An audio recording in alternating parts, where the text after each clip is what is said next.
tous. Et bien écoutez, j'ai fait une première vidéo sur le monstre et mercenaire où ça a été très global. Et bien là, je vous propose de faire une analyse un peu plus poussée sur les alliés et les différentes factions et voir ce qu'ils peuvent apporter par rapport à la bande.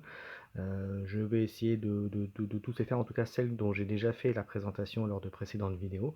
Et ben, j'espère que ça vous sera utile pour vos formations de bande.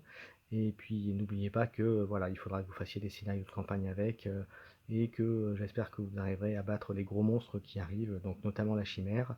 Et à ce propos, comme je viens de finir quasiment de la montée, donc elle ne sera pas peinte, mais je viens de finir la montée, et je pense que jeudi soir, logiquement, je ferai une partie contre la chimère, je pense, ou en jouant la chimère contre un adversaire. Et je pense que je ferai une vidéo là-dessus, donc j'espère pouvoir vous la partager très rapidement aussi, pour que vous puissiez voir un petit peu la puissance de la bête. Voilà, bah écoutez, je vous propose de commencer à faire l'analyse de monstres et mercenaires pour la partie alliée.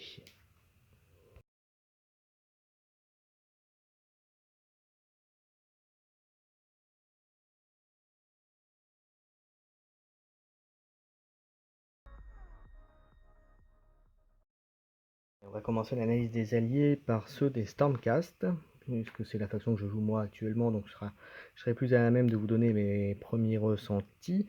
Alors, dans les personnages qu'on peut ajouter, donc il y a le Lord Célestin, je vais commencer dans l'ordre, dans le premier. Lord Célestin qui coûte 205 points. Donc il a 5 attaques pour 4 de force, 2, 5.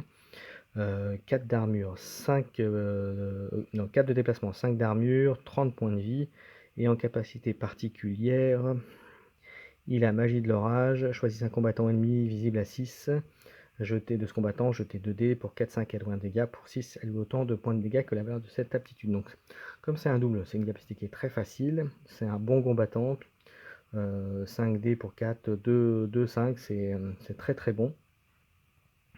C'est plutôt très très bon comme unité. Ensuite, juste en dessous, on a le Lord Castellan, qui a la même capacité, qui coûte 5 points de plus. Il a par contre 2 points de vie de plus, il tape par contre à 2. Et par contre, c'est que 2 dés et 3, 6. Donc là, pour le coup, vous voyez, en termes de ratio, pour 5 points de moins, je pense que même si l'autre lui peut taper à 2, il a que 2 dés, lui il tape à 5 dés quand même. Voilà, je prends l'avantage de Lord Célestin. Ensuite, on a le Lord Veritan en troisième qui est à 190. Il a 3D, 4 de force, 2, 5. 190 donc 2 points d'unité, 4 de déplacement, 5 d'armure, 32 points de vie, donc il est résistant. Et en capacité, la lanterne d'abjuration, on enlève 1 à la valeur des aptitudes utilisées par les combattants ennemis.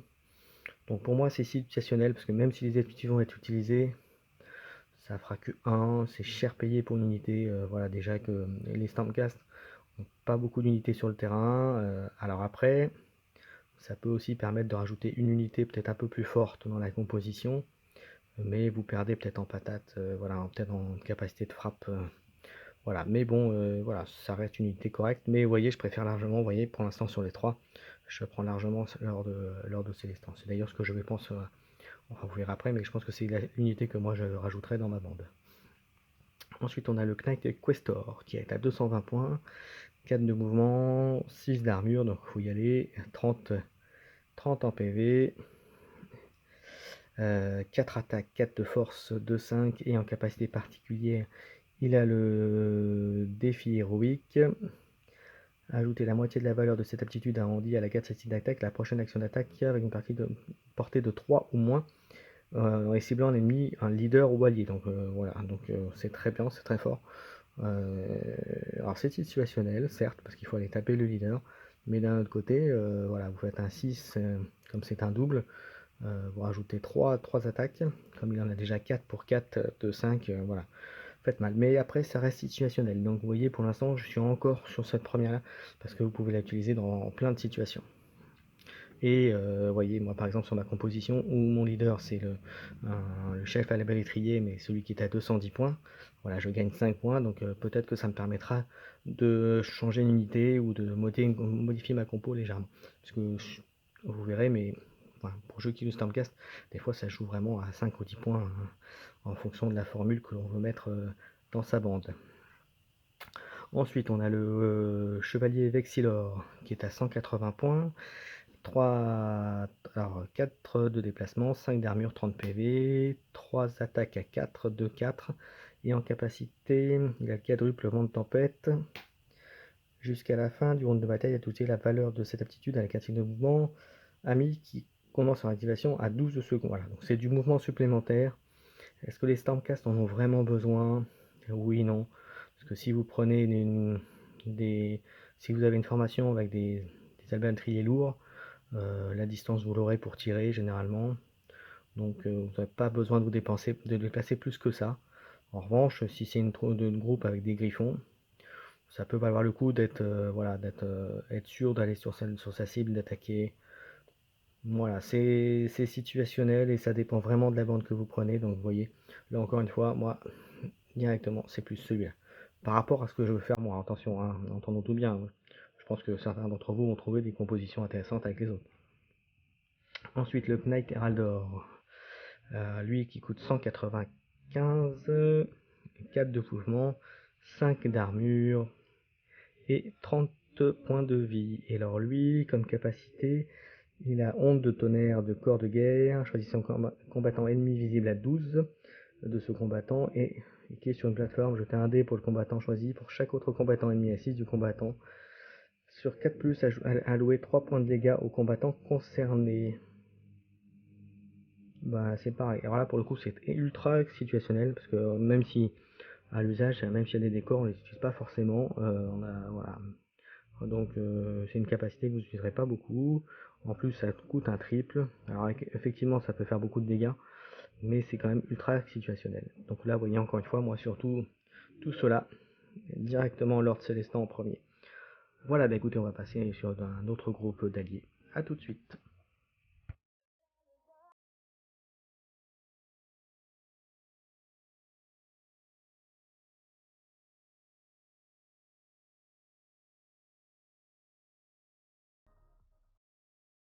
On continue l'analyse des alliés avec les idonettes d'Epskin, donc les elfes marins. Alors, ils ont eux 3 profils supplémentaires et possibles. Donc vous avez le Tidecaster à 145, il a une attaque à distance, 3-7, 2D, 2D d'attaque 3, 3-6, donc ça peut envoyer du pâté. Une attaque et une autre à distance à 2, corps à corps plutôt, 3, 3D 1-4, 5 de mouvement, 3 d'armure, donc c'est faible, 25 points de vie. Bon, plutôt correct pour 145 points, même plutôt très correct pour 145 points. Et la capacité particulière, c'est contre-courant. Donc pour un double, choisissez un combattant ennemi visible à 12 de ce combattant jusqu'à la fin du round de bataille, soustrayez 1 à la capacité d'action d'attaque du combattant choisi. Donc ça peut être pas mal pour affaiblir un leader, une unité qui fait très fort. Donc c'est pas mauvais comme unité. Voilà, on va voir ce que donnent les autres, mais celui-là en tout cas est plutôt pas mauvais. En tout cas pour 145 points, c'est plutôt pas mal.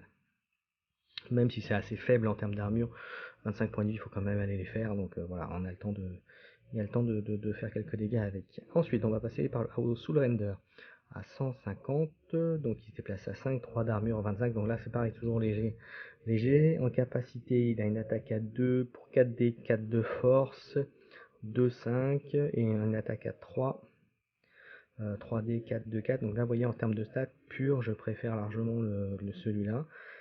Et après en capacité, no cooldown, choisissez un combattant ennemi visible à 3 de ce combattant jusqu'à la fin du round de bataille. Ne peut pas faire d'action de mouvement ou de désengagement, donc ça c'est fort. C'est très fort, ça bloque, ça paralyse. Donc là pour le coup, je suis largement très très fan de celui-là. Beaucoup plus que du précédent. Parce que vous paralysez une unité, bah vous voyez, je prends un exemple, je parlais juste avant des Stormcast qui ont pas beaucoup d'unités. Bah là vous bloquez une unité qui peut pas bouger, notamment si vous faites ça sur un Gryph-hound, bah, vous enlevez puissance de frappe non négligeable de la bande adverse, hein, donc des Stormcast en l'occurrence. Donc c'est plutôt pas mal. Ensuite, le dernière figurine, c'est le Soulscryer, donc 130 points, une attaque, enfin, distance 3D, 4, 2, 4, 5 de déplacement, 3 d'armure, 25 points de vie, c'est léger, Et en termes de capacité, triple, banc de scrution. Choisissez un combattant ennemi visible à 10 de ce combattant et jetez 8 dés pour chaque G3 à 5, allouez 1 point de dégâts au combattant choisi. Pour 6, allouez-lui autant de points de dégâts que la de sa aptitude. Alors là pour le coup, c'est très très fort. Parce que 10 à 10 de visible à 10 de cette unité, c'est assez simple à faire. C'est même très très fort. Et voilà, 8 dés, si voilà, vous pouvez faire ultra mal. Donc là pour le coup, vous voyez, c'est les 3, là pour le coup, même s'il n'a fait qu'à distance, qu'il n'attaque qu'au corps à corps, voilà, vous gardez vos triples impérativement pour lui, parce que là, vous êtes capable de nettoyer énormément de groupes. Et effectivement, j'avais vu sur le groupe Facebook Warcry que effectivement on en parlait de cette unité-là, mais j'avais pas saisi qu'elle était aussi forte, j'avoue. Donc voilà, effectivement, là, dans les trois, voilà, c'est les deux. Celle-là est très bien aussi, mais ces deux-là sont effectivement très très forts. Voilà, ben écoute, écoutez, on a fait les idonettes. Et on va voir, je crois que je vais peut-être avoir le temps d'en faire une dernière. Je vais vous dire ça tout de suite.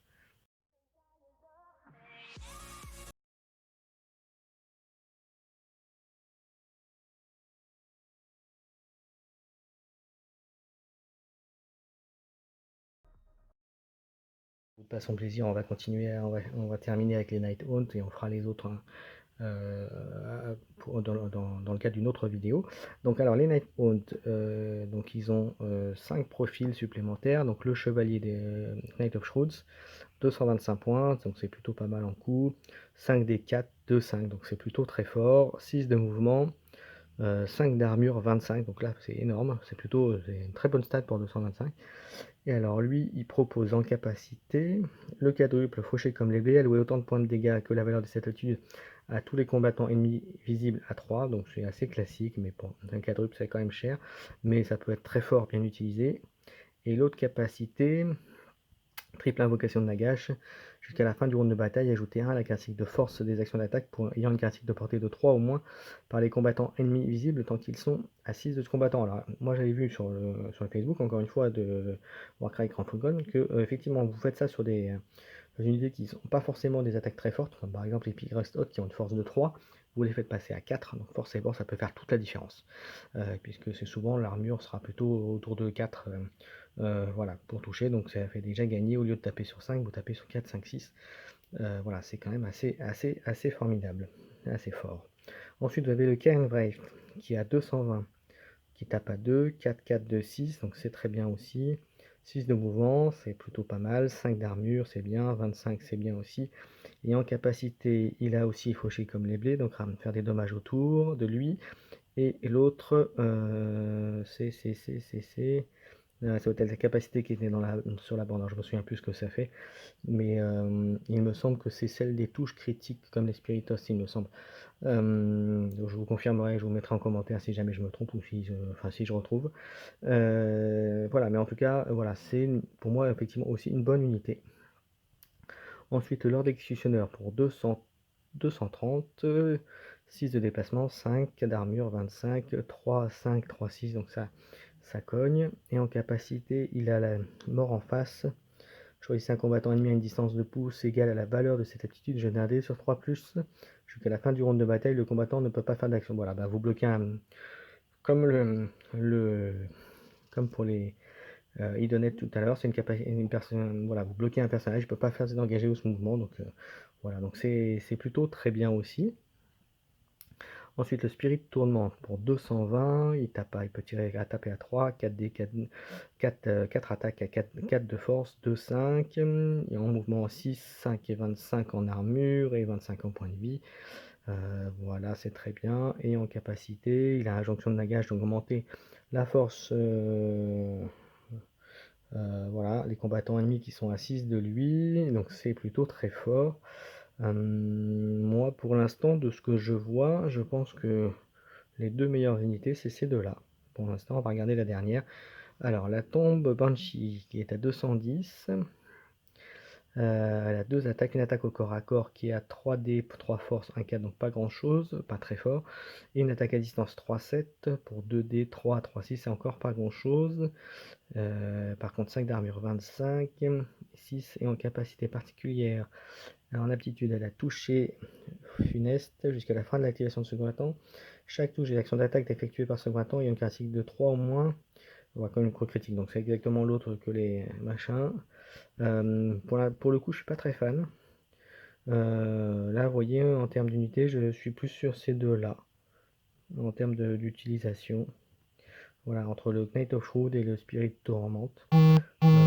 Voilà, bah écoutez, je vous ai tout dit sur les bandes, enfin sur ces analyses de bandes. Je ferai les autres un peu plus tard. Voilà, dites-moi ce que vous en pensez sur les alliés que l'on a vus. Donnez-moi vos compos, ce que vous metteriez dans votre bande et pourquoi. Et puis dites-moi si vous voulez une bande en particulier à faire. Voilà. Donc je pense faire les Ironjo notamment pour la prochaine. Ironjo et Flesh Eaters. Les gens en Nagash certainement aussi, puisqu'ils sont juste à côté, hein. Euh, voilà, mais écoutez, j'espère que ça vous a plu. Les petits pouces levés si vous avez aimé. Abonnez-vous si ce n'est pas déjà le cas. Et puis bah, amusez-vous bien.